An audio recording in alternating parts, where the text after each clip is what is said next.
You an undercover agent? Have you been following me? Where are the rest of the agents, huh? Come on, answer me.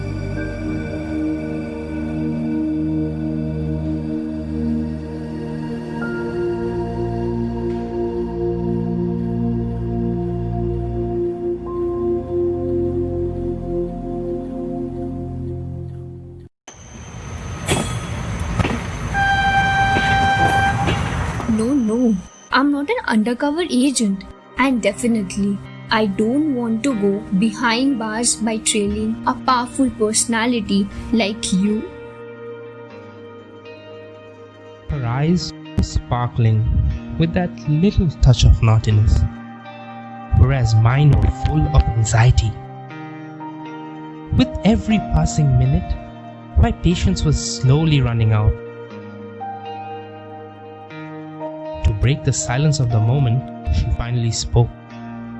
She took my hand in hers as she said, You are wearing the latest model of the fitband of your company, which is yet to be launched in the market, on which the logo of your company is engraved, and the pen that is in your shirt's pocket with that metallic cap on which your name is beautifully carved reveals your name, Peter. Definitely, a very proud owner will only wear it with so much grace.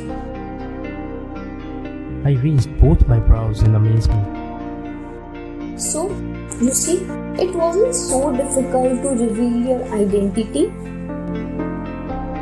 Not bad for a hitchhiker. But tell me, how did you develop such brilliant observational skills? My uncle was a detective. We used to sit for long hours discussing about his work and experiences. On every visit, he used to gift me a Sherlock Holmes book. So this is how my journey of learning basic detective skills started. She closed her lips and smiled at me. My father was a tourist guide. Hence, I was involved in a lot of traveling and stuff. Discovering the undiscovered part was one of my favorite hobbies. Her eyes glistered as she narrated her childhood story. When I was a child, once we went to Uttarakhand. Over there, we saw an eye-catching incident. A giant elephant was tied to a pole via a peg. When it first caught my sight, I was flabbergasted. An elephant, which is a symbol of sheer strength and royalty, was tied to a pole. That was nothing compared to its power and strength. One mighty tug, and the elephant could set itself free from the bondage. I blasted a bunch of questions on my father. He called for the mahul. He soon arrived and said, Little miss, this particular elephant was tied to the pole when he was just a few months old. At that time, he resisted a lot, but at that time, because of his fragility, he couldn't break the rope. Later on, this thought got implanted in his mind. So, you see, we all become the victim of our own thoughts. The problem will always remain the same until you try to solve its mystery. We are so obsessed with ourselves that we forget the difference between reality and our own world. After her story ended, she again became silent and started pouring wine in the glass. Having listened to this single anecdote, it occurred to me that the challenges in my life and career never posed a problem for me. In fact, they helped me in the development of my career and company. My character also developed from this. My greatest obstacles were actually my viewpoints, my assessment of the situation at hand. I had received answers for nearly half of all my questions, but some of them were still left unanswered. As she poured wine in her glass, I watched her. Suddenly, she looked at me and offered me the glass. This time, she spoke more elegance.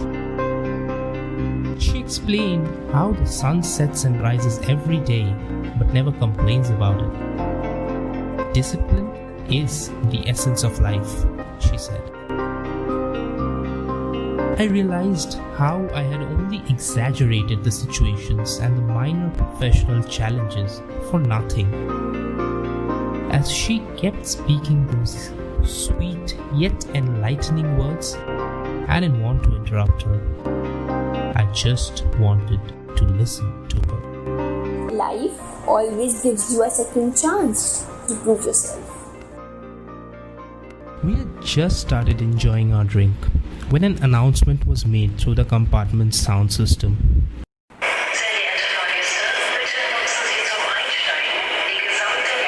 The upcoming station was Haridwar. She hurriedly gulped the last sip of wine in her glass as she stood up to leave. I asked her where she was going.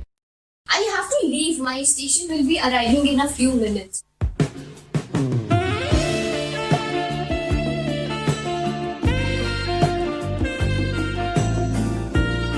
This time, I didn't want her to leave.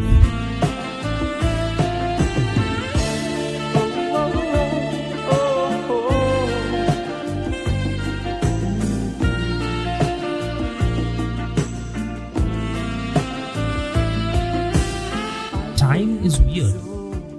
Sometimes somebody comes into your life all of a sudden when you give up on all your expectations. And again, there are times when you want somebody to stay with you so badly, yet they are forced to leave. The train stopped. She got down.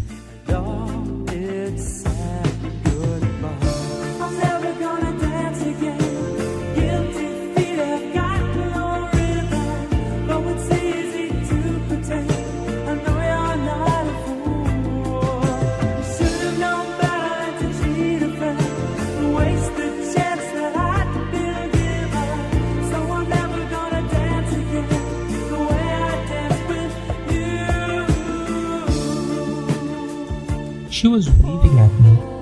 I waved back. I thought I lost her. How easy it was for her to hold my hands and pull me out of the darkness I was in. As I contemplated all those 60-odd minutes I got to spend with her, I noticed that another girl got up from the same station. She occupied the same berth that Zoya was. This time, I decided to approach her. When I asked her for her name, she answered, Hi, I'm Zoya.